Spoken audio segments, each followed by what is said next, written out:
imbata, indwara 10 zibase abakristo bo mu itorero ry'uyu munsi. Ndazisita gusa ndabizivuga kubera impamvu y'ivyo bintu zose mvuze.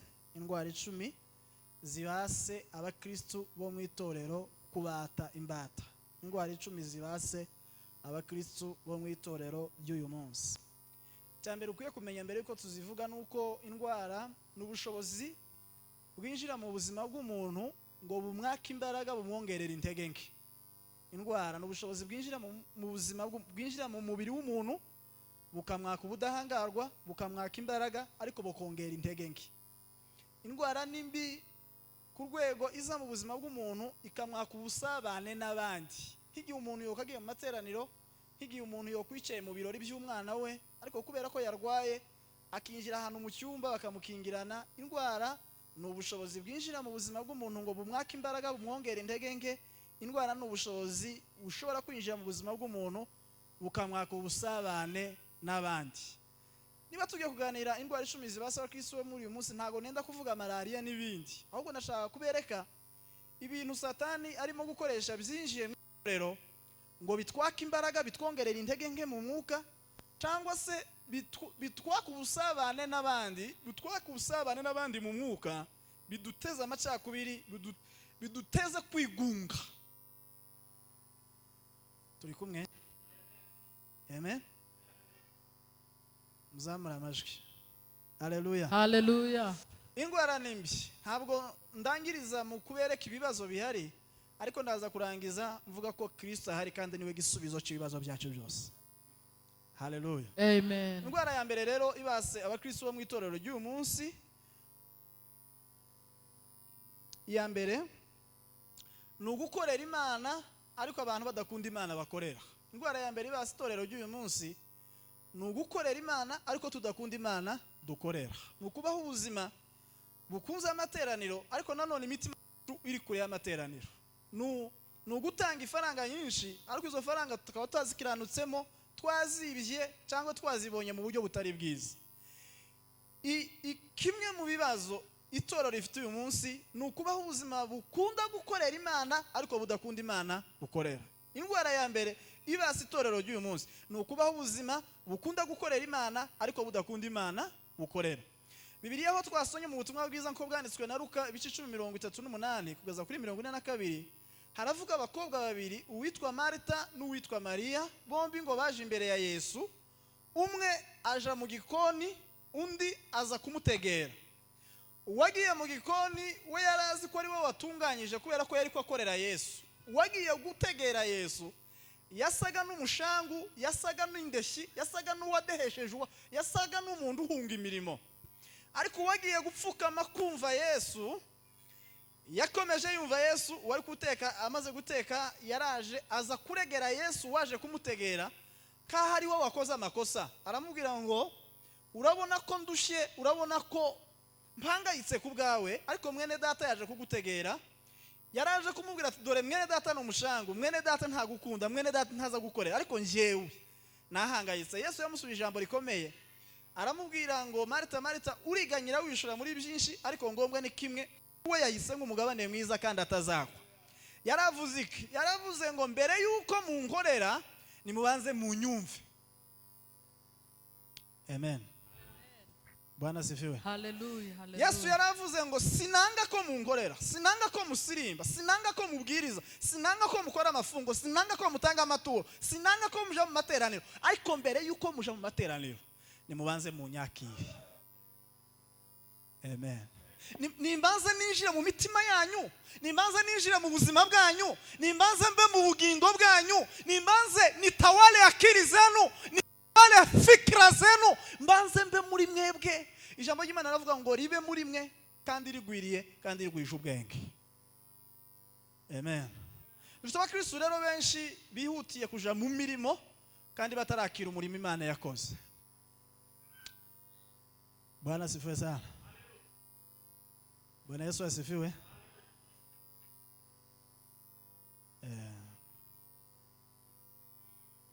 Abakristo benshi rero muri no minsi bakeneye gutanga ifaranga nyinshi mu kanisa, ariko Yesu ntafite crise. Iwabo si igoma ntibahateye, wenda ngo amazi yagiye n'umuriro ngo tumutwerera hahe mu ijuru haguwe birizi ivuga ngo imihanda yaho ni izahabu ibarabara iri barabara twaje tunyuramo ibarabara ryo mu ijuru ni kuzahabu gusa mu ijuru nta gondo rubayo ariko iyo ruja kubayo ahantu ho guhanaguriza ni ku noro uvuga ngo ikintu giciriritse mu ijuru cya mbere ikintu ibishingwa biba mu ijuru ibishishwa ni noro iby'amatwi atarumva iby'amaso atarareba iby'ibitekerezo byacu bitaribwira nibyo tubikiwe mu bwami bw'Imana. Haleluya. Bwana Yesu asifiwe.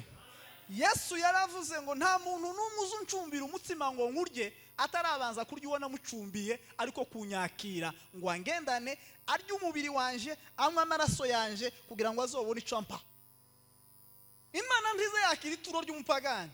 Imana izibanze kavuga ngo reka mbanza nganza ubuzima bwa kugira ngo ibyo ukora byose uvuga ngo kwakira Yesu niyo kashe niyo tampo niwo muhuri niyo sinyatire yo kugira ngo ibikorwa byose dukorera Imana ibashe kubyemera. Amen. Ukeneye ko igisimbo usirimba cyemerwa imbere y'Imana, ukeneye ko amaturo yose watanze yemerwa imbere y'Imana, banza wakire Yesu, banza uve mu ngeso mbi, banza uve mu byaha kugira ngo ibintu byose ukora bigira agaciro. Umuntu wese usirimba hano afite randevu y'ubusambanyi no kwiba, ibyo byose ni ugutakaza umwanya. Ariko umuntu wese umurimo wogira agaciro imbere y'Imana, Imana ganti wo ikangisha ngurana ngo nsirimba cyane ngo nkagira icyuya cyinshi oya. Tiza yikanga iba muri position yayo uko yamye ni kwiri kandi ni kwizohoraho. Ingwara ya kabiri yase abakristo bo mu itorero ry'uyu munsi nuko tumvira Imana, nugutenguha Imana. Kutumvira Imana, gutenguha Imana. Bibiliya iravuga ngo hariho umugabo witwa Yona, Imana iramuhamagara iramubwira ngo ngutumye hehe Ninewe, ariko aranga aja itarushishi. Imana ikicara Ninewe itegereje Yona aho yamutumye, ariko Yona ntahaseruke kubera ko yagiye taza yumvira Imana. N'uyu munsi haraba Imana itegereje Ninewe ariko n'ubu barayobye baritarushishi. Ninewe yawe ni he? Imana yari yamushizemo package, yari yashizemo igisubizo cy'Ninewe, igiparametra icohereza mu mutima w'umugabo witwa Yona. Ntabwo Imana ishobora gutuma umuntu Ninewe itamushizemo ibizabininewe bakeneye. Nukuvuga ngo ibizabininewe byose bari bakeneye kugira ngo bakire, Imana yari yarabifashe ibishira mu gitunga, ibishira mu kigega, ibishira mu kagege kitwa Yona. Hanyuma Yona ahungana irimba ry'Imana, ahungana akagege k'Imana, ahungana igaburo ry'Imana. Imana iramubwira ngo se ko wawuhunga kandi naragutumye kuragira wahungira he mu maso ya nubwo womanuka ukaja mu ndaye kuzimu naho nza mpabona naho nza mpasanga. Imana irahamusanga imukura munsi y'imizigo imukuririye fo kandi yari shihoro ariko bamuta hasi kugeza Imana iteye isesemi urufi ruramuruka aragukora iki Imana itera isesemi byakumize byose hanyuma bikuruke gushira imusozi uje gukora umurimo w'Imana Imana yaguhamagariye. Amen. Bwana Yesu asifiwe sana. Kweli ari ibintu byakumiza Imana bitera isesemi mu izina rya Yesu, ibintu bikuremerereye, ari ibintu biza bigufata. Kera tukira abana bakaza dukina twara gufata utunyoni, bamara gufata akanyoni ukagahambira akanyuzi kumufuko kukuguru, wamara ukakabesha ngo wakarekuye, ariko ufite akanyuzi karekare ukamukabesha kakagira ngo wakarekuye, kakama kaguruka kumbe wafashe inyuzi, kakama kagenda kagera hari ugosuka kurura kakisanga mu maboko yawe. Hari igihe Satani aza kuzirikisha ubusambanyi akama kweka mu gisirimbuka amusirimbuka azubwira ngo wafashwe, yamara agasuka akagukurura nyuma y'amateraniro akaguhuza na ya shitani. Imana ica umugozi uguhambiriye mu izina rya Yesu.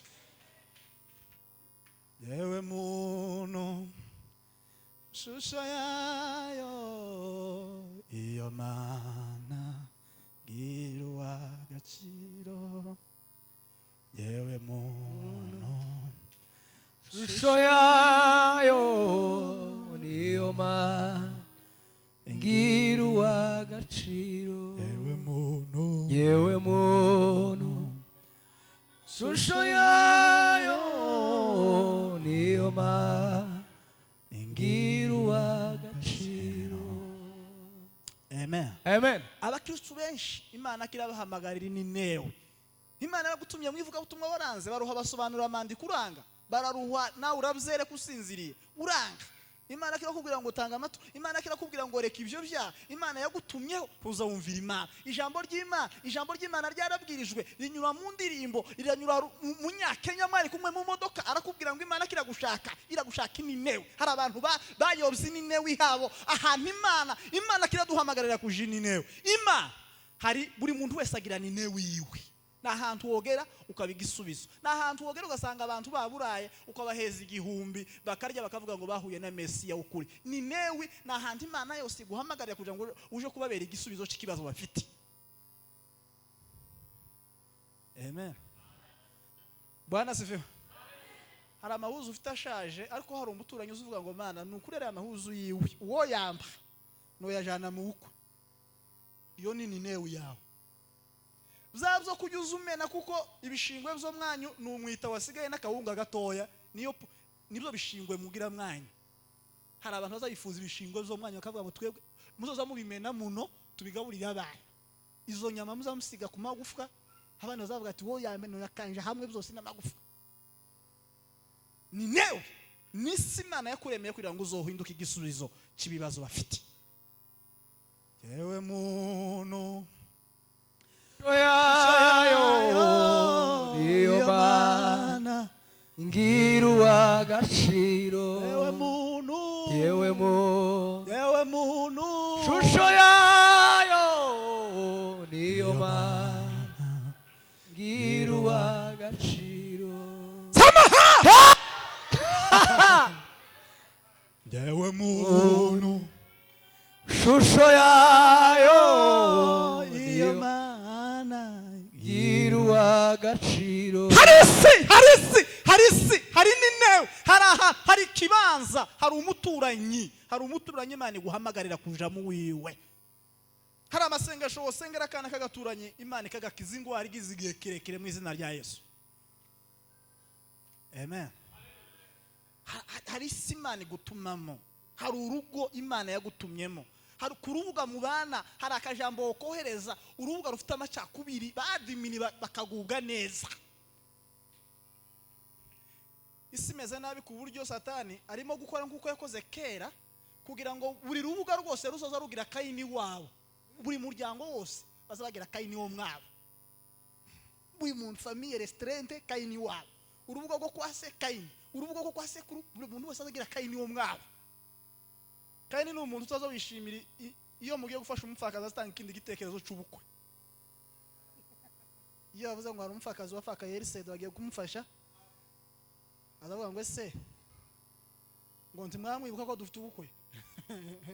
Afite ifuni araka message yagegenye hasi no hejuru azaseseka kurubuga mwese mukama mukubitana so wanya kamagwana bakamagwana n'umuhungu kwa se wabo bakama papa uri Kayini. Ubukwe bwarateguwe bije kandi babiriye kandi n'urubuga rurawe. President wa famille azarinda avuga ibyo ngibyo batazi ko nico kibazo bakizeho. Kayini Adamu akamujua Hawa mkewe, Adamu akamujua Hawa mkewe, aya akapata mimba akamzaa Kaini, akasema nimepata mtoto mwanaume kwa Bwana. Akaongeza kumzaa ndugu yake Abeli, akaongeza kumzaa ndugu yake Abeli. Abeli alikuwa mchungaji wa kondoo. Kaini alikuwa mkulima wa mashamba shambani. Abeli alikuwa mchungaji wa kondoo. Na Kaini alikuwa mkulima wa mashamba shambani. Acha dhambi zako baba mpendwa, usiwe kama ile Kaini. Acha dhambi zako baba mpendwa, usiwe kama vile Kaini. Usherati wako mpendwa,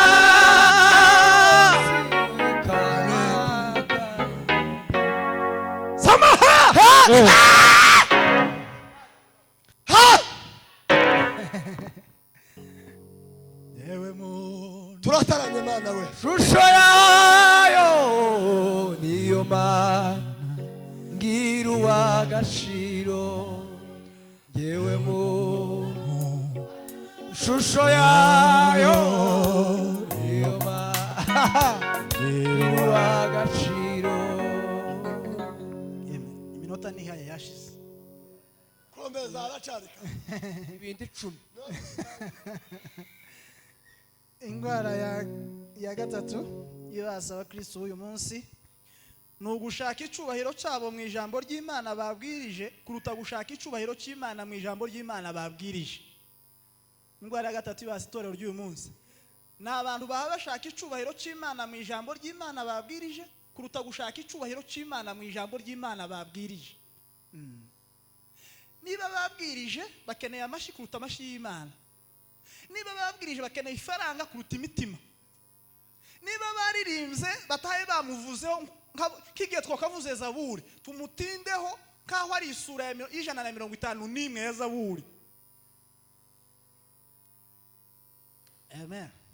Ako kamere ni igitangaza mzee.